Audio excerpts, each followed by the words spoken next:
प्रणाम साधकों। एक नई पुस्तक शुरू कर रहे हैं आज, कामना और वासना की मर्यादा।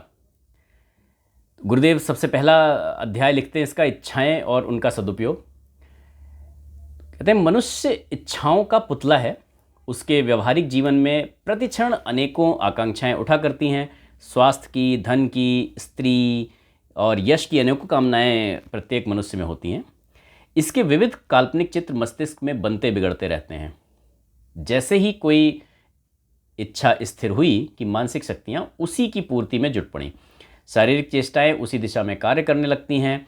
संसार की विभिन्न गतिविधियां व क्रियाकलाप, चाहे वे भौतिक हों या आध्यात्मिक, इच्छाओं की पृष्ठभूमि पर निरूपित होते हैं। रचनात्मक कदम तो पीछे का है, पहले तो सारी योजनाओं को निर्धारित कराने का श्रेय इन्हीं इच्छाओं को ही है। तो गुरुदेव ये कहने की कोशिश कर रहे हैं कि जो कुछ भी हम बनते हैं या बिगड़ते हैं, उसके मूल में इच्छा होती है। बाद में सारी चीज़ें उसमें ऐड ऑन होती हैं कि आपका शरीर उसी तरीके से काम करने लगता है, आपका मानसिक शक्तियाँ, आपके मन के विचार, वो भी सब उसी तरह चलने लगते हैं।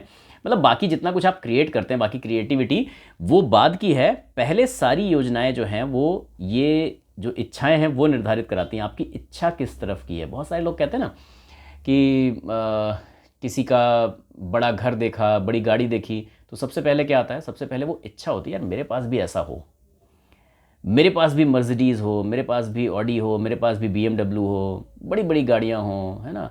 मेरा भी घर वहाँ हो जहाँ पे बड़े बड़े इंडस्ट्रियलिस्ट का है, बड़े बड़े फिल्म स्टार्स का है, मैं भी उस तरीके की सुविधाएं वो कर पाऊँ। तो सबसे पहले मन में ये इच्छा आती है, वहाँ से आगे चीज़ें शुरू होती हैं और शायद वहीं से आगे गड़बड़ भी शुरू होती है। क्योंकि अगर वो इच्छा ज़्यादा हावी हो गई आपके दिमाग पर, तो फिर ये है कि सही तरीके से नहीं तो गलत तरीके से सही। फिर उसके लिए मन उसके लिए अपने अलग अलग तरीके के विचार बुनता है कि अरे ये लोग जो हैं, ये जो करते हैं, ये क्या सब कुछ सही तरीके से कर लेते हैं? सीधे तरीके से तो कोई इतना कर ही नहीं सकता, कुछ ना कुछ तो गलत काम करके ही करते हैं। तो हम क्यों ऐसे रहें, हम क्यों ऐसे करें, हम ही क्यों ऐसे बैठे रहें? तो इस तरह की चीज़ें आती हैं। तो गुरुदेव कहते हैं स्थिर तालाब के जल में जब किसी मिट्टी के ढेले या कंकड़ को फेंकते हैं तो उसमें लहरें उठने लगती हैं। पत्थर के भार व फेंकने की गति के अनुरूप ही लहरों का उठना तेजी या सुस्त गति से होता है।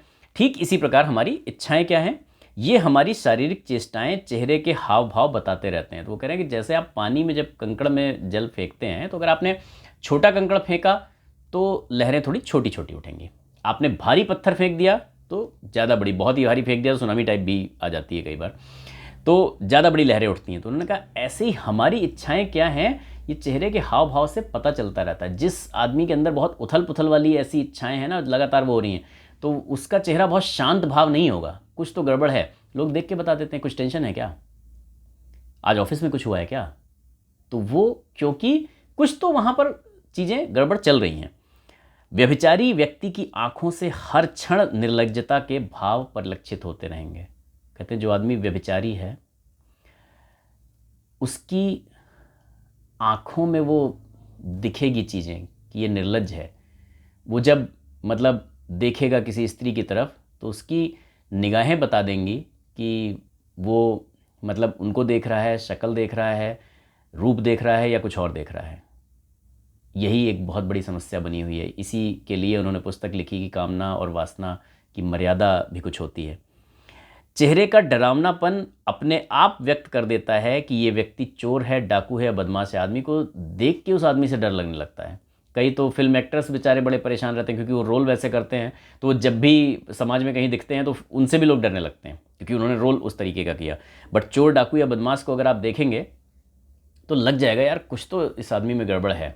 नॉर्मल भी वो चल रहा होगा तो आप उससे थोड़ा सा, जो मतलब सीधे साधे व्यक्ति होंगे, वो थोड़ा दूर हटने लगेंगे। कसाई की दुर्गंध से ही गाय ये पहचान लेती है कि वो वध करना चाहता है। गाय तो मतलब हम कहते हैं ना भाई इंसान नहीं है, वो तो जानवर है, लेकिन वो भी कसाई जो रोज़ काट रहा है, वो उसकी गंध से जब वो पास आता है तो वो समझ जाती है ये काटने वाला आदमी है और उससे डर जाती है। वो समझ जाती है कि ये वध करना चाहता है, मारना चाहता है। इसी प्रकार तो इसका उल्टा भी है। ये तो व्यभिचारी व्यक्ति की बात हुई। इसी तरह सदाचारी व्यक्ति, दयाशील व्यक्तियों के चेहरे से सौम्यता का ऐसा माधुर्य टपकता है कि देखने वाले को अनायास ही उनकी ओर खींचे चले जाते हैं। विचार युक्त गंभीर मुखाकृति बता देती है कि ये व्यक्ति विद्वान, चिंतनशील व दार्शनिक है। प्रेम व आत्मीयता की भावना से आप चाहे किसी जीव जंतु को देखें, वह भयभीत न होकर आपके उदार भाव की अंतर मन से प्रशंसा करने लगेगा। ये मतलब बड़ा मुझे एक बड़ी अच्छी स्टोरी तो नहीं, मेरे मित्र ने एक बात बताई थी, वो बताया। उन्होंने कहा कि आजकल बड़ा ये चलता है, हालांकि उस पर बड़ा मतलब कंट्रोवर्सी भी होती है कि सही है या गलत, डॉग लवर्स जो हैं। तो मैंने उससे कहा कि भाई मुझे तो बहुत डर लगता है कुत्तों से, मुझे मतलब हमेशा से इन्हीं से डर लगा है, इसी प्राणी से मैं सबसे ज़्यादा डरता हूँ। अगर मैं बचपन में भी अकेला किसी गली से जा रहा हूँ और अगर मुझे कुत्ता दिख गया तो मुझे बड़ी प्रॉब्लम होती थी। तो मैंने एक बार अपने भाई साहब से कहा, एक भाई साहब चल रहे थे, हम लोग जा रहे थे, गली से अंधेरा था थोड़ा, तो सामने से एक कुत्ता आता हुआ दिखाई दिया। तो मैंने उनसे कहा कि मुझे सिर्फ एक ही चीज़ से डर लगता है और वो है कुत्ते। वो भाई साहब मुझसे बड़े थे और मेरे पीछे आ गए, कह रहे मुझसे ज़्यादा नहीं। मैंने कहा लो, क्योंकि ज़्यादातर केसेज में ये होता था कोई बात नहीं, अरे हम हैं। तो मेरे उस मित्र ने कहा कि मैं भी ऐसा ही था, लेकिन धीरे धीरे मैंने जाके मतलब प्यार करना शुरू किया, फीड करना शुरू किया, उन लोगों को खिलाना पिलाना शुरू किया। और बोले ये ऐसी गंध पहचानते हैं कि आप अगर एक आदमी डॉग लवर है और वहाँ पर खड़ा हो जाएगा तो जो नहीं भी जानते हैं कुत्ते उसको, वो उसके इर्द गिर्द आकर इकट्ठे हो जाएंगे। तो जैसे व्यभिचारी व्यक्ति का है, वैसे ही सदाचारी का भी है। जब कोई अच्छा इंसान है, सज्जन इंसान है, तो उसकी ओर आप अनायास, आप देखेंगे आप अनायास खींचे चले जाएंगे। उनके चेहरे के भाव से आपको पता चल जाएगा कि भाई ये गजब क्यों है। वो गुरुदेव कहते हैं कि एक जो साधक है वो ऐसा होता है जो अगर बिल्कुल इनिशियल लेवल का है तो उसके पास जब कोई आके बैठेगा ना तो उसे ऐसा लगेगा कि जैसे घनी धूप में एकदम घने पेड़ की छाया मिल गई। और जब थोड़ा और उसका स्तर बढ़ेगा, तब जब उसके पास आकर कोई बैठेगा तो उसे लगेगा कि वो पूरा एकदम अमराई में, मतलब बाग में आ गया है। एक पेड़ की छाया नहीं मिली, पूरी बाग की छाया जैसा उसको आभास होगा।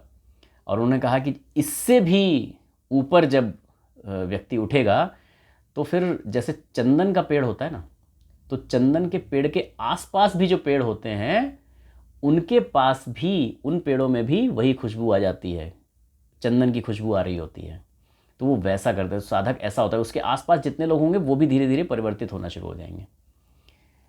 भगवान राम ने कहा है गोस्वामी तुलसीदास जी की रामचरितमानस में, सज्जनों की बड़ाई करते हुए, कि काटय परसु मलय सुनु भाई, निज गुण देहि सुगंध बसाई। तो उन्होंने संत और असंत का वर्णन करते हुए ये कहा है, संत असंतन कै असि करनी, जिम कुठार चंदन आचरनी, काटहि परसु मलय सुनु भाई, निज गुण देहि सुगंध बसाई।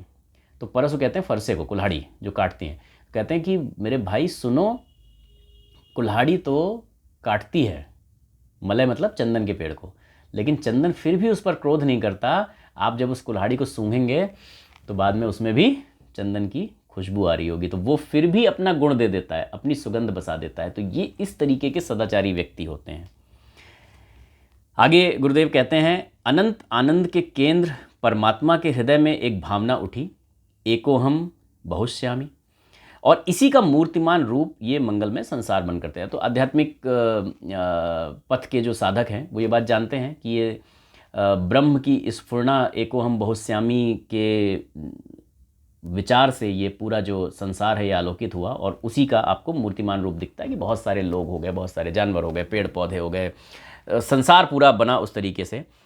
ये उनकी सद इच्छा का ही फल है कि संसार में मंगलदायक और सुखकर परिस्थितियां अधिक हैं। तो मतलब आपको कितनी भी वो दिखें, लोगों को दिखता है, बट एक्चुअली ज़्यादातर स्थितियां अच्छी हैं। जो घटनाएं आपको कभी कभार दिखती हैं हम उनको हाईलाइट ज़्यादा करते हैं, लोग चर्चा उनकी ज़्यादा करते हैं कि कहीं बम विस्फोट हो गया, कहीं किसी ने कुछ गलत कर दिया। समस्या हमारी है कि हम डिटेल चर्चा उसकी ज़्यादा करते हैं, हम अच्छी चीज़ों की उतनी चर्चा नहीं करते हैं। लेकिन अगर ये चीज़ें ज़्यादा, ये मुश्किल से 10% 15% है, अगर ये ज़्यादा होती तो लोग रह ही नहीं पाते संसार में। अगर ऐसा नहीं होता तो एक क्षण के लिए भी जीना ना चाहता कोई। लोग सब संसार कहते हैं भैया हटो यहाँ से, लेकिन बहुत सारा कुछ अच्छा है संसार में, आदमी को रस आ रहा है, मज़ा आ रहा है, बहुत सारी चीज़ें अच्छी चल रही हैं, इसलिए संसार चल रहा है। पर अनेकों दुख और तकलीफ़ों के होने पर भी हम मरना नहीं चाहते, क्योंकि यहाँ पर आनंद अधिक है, संसार में रस है, हमको मज़ा आ रहा है, संसार में फूल हैं, संसार में सुगंध हैं, संसार में नदियाँ हैं, संसार में वृक्ष हैं जो अच्छे फल दे रहे हैं, पेड़ दे रहे हैं, अच्छे लोग हैं जो अच्छी बातें कर रहे हैं। आनंद ही आनंद है, और सबसे बड़े आनंद हैं हम खुद परमात्मा का अंश हैं, हम परमात्मा का रूप हैं, हम सच्चित आनंद स्वरूप हैं, अपने आप में ही आनंद स्वरूप हैं हम। वो तो हम अपने रूप को शायद भूले बैठे हैं। धीरे धीरे गुरुदेव के साहित्य के माध्यम से हम उसी रूप को जानने का प्रयास करेंगे। हम ये बुक लेकर चल रहे हैं। इसके बाद हम मैं क्या हूँ, जो शुरू में बिल्कुल इनिशियल डेज में गुरुदेव ने लिखी थी, वो पुस्तक लेके आएंगे और हम जानने की कोशिश करेंगे कि हमारा वास्तविक स्वरूप क्या है। तब तक के लिए स्वस्थ रहें, मस्त रहें, क्योंकि जिसका मन मस्त है उसके पास समस्त है।